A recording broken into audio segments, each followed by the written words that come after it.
वाल्या से वाल्मीकि। गंगा नदी के दक्षिण तट पर फैला हुआ एक घना अरण्य था। क्रूर वन्य श्रापदों से भरा हुआ था। भील, शबर आदि वनवासियों की बस्तियां बीच बीच में बिखरी हुई थी। कुछ लुटेरे वन से जाने वाले यात्रियों को लूटकर धन वसूलते थे। इसी वातावरण में एक परिवार में वाल्या मछुआरा पैदा हुआ। व्यक्तियों को लूटकर उन्हें मार डालने की उसकी अच्छी खासी आदत सी बन गई थी। मारे गए हर एक आदमी को गिनकर वह एक घड़े में एक एक कंकड़ डालता जाता था। इस प्रकार के ऐसे कई घड़े उसके आंगन में रखे थे। उसकी इस प्रकार की चोरी हत्या की कमाई से उसकी औरत और बच्चे सुख से जीते थे। एक दिन उसके रास्ते में स्वयं नारद मुनि गए। अपनी आदत के अनुसार वाल्या ने उन्हें रोका। नारद जी ने कहा, अरे मेरे पास ये करताल और वीणा छोड़ और कुछ भी नहीं है। धीरे धीरे बड़ी कुशलता से उन्होंने उसे बातों में उलझाया। उसी क्रम में उन्होंने उससे पूछा, तुमने इतने सारे लोगों को लूटा और मार डाला है, ठीक गिनती भी करना कठिन है। इतनों को तुमने मौत के घाट उतारा है।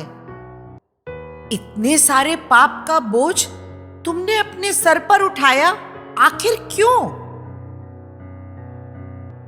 अरे इसमें कैसा पाप? यही मेरा व्यवसाय है। इसी से तो मेरे और मेरे परिवार की जीविका चलती है। अब आप इसमें पाप देख रहे हैं तो मैं क्या कर सकता हूं?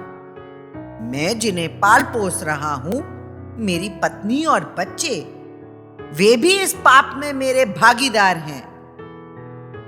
अरे आखिर पाप तो पाप ही है, चाहे वो पेट के लिए हो या सुख के लिए।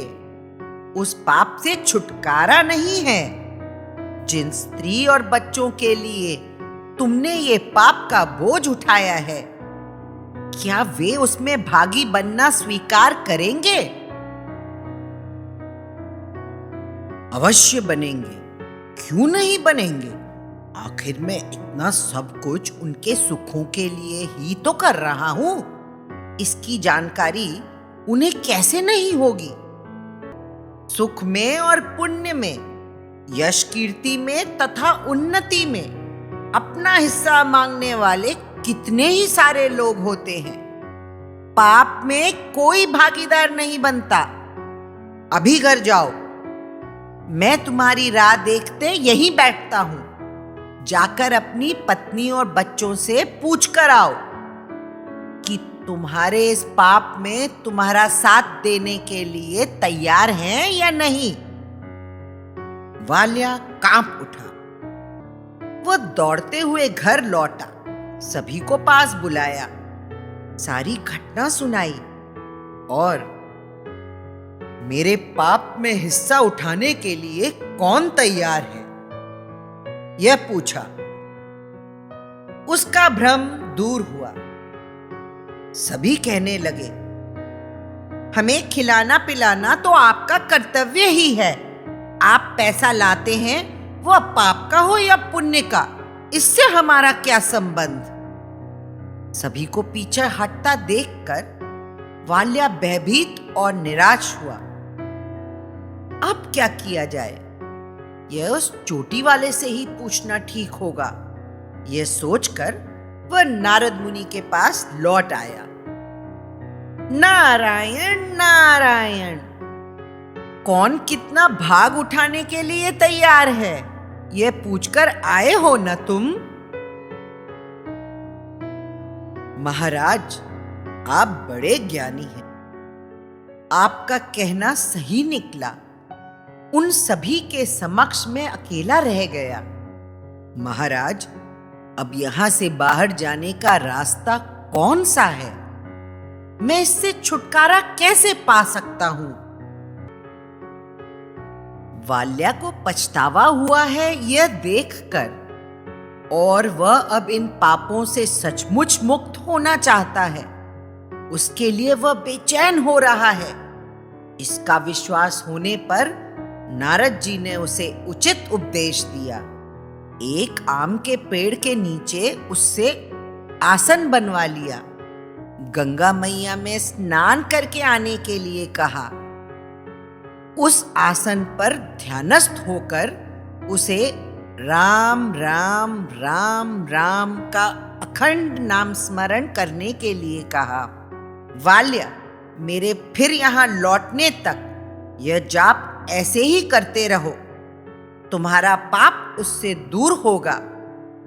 मेरे फिर से यहां आने पर आगे की बात कहूंगा। अनेक वर्ष बीते। इस घटना को नारद जी भी लगभग भूल गए।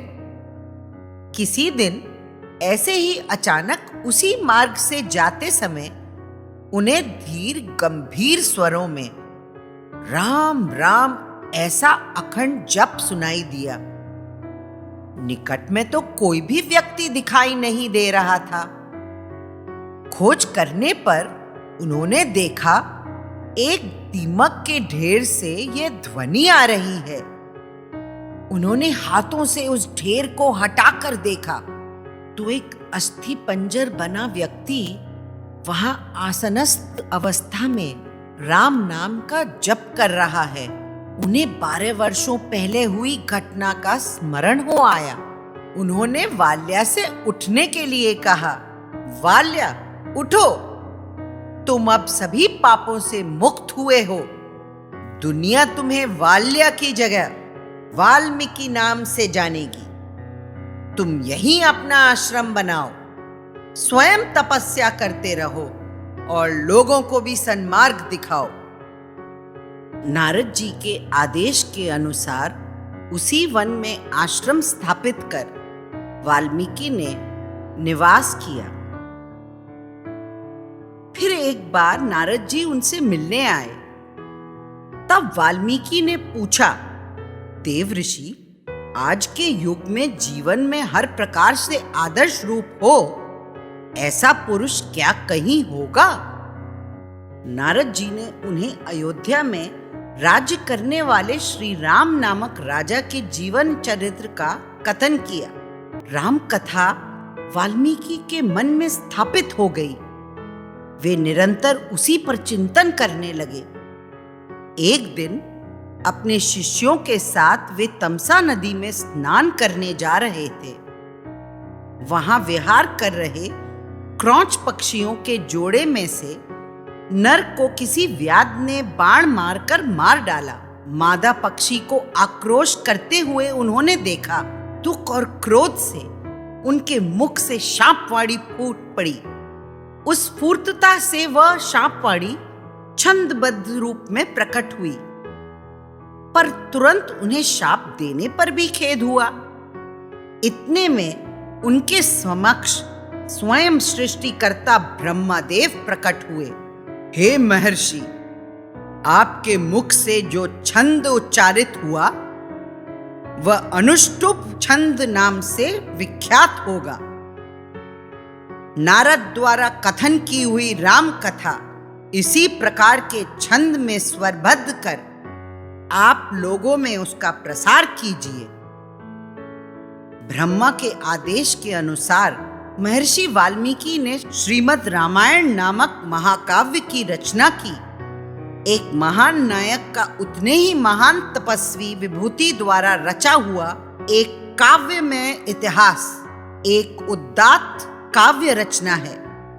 स्वयं ब्रह्मा ने उस महाकाव्य को सुनकर महर्षि वाल्मीकि को आशीर्वाद दिया।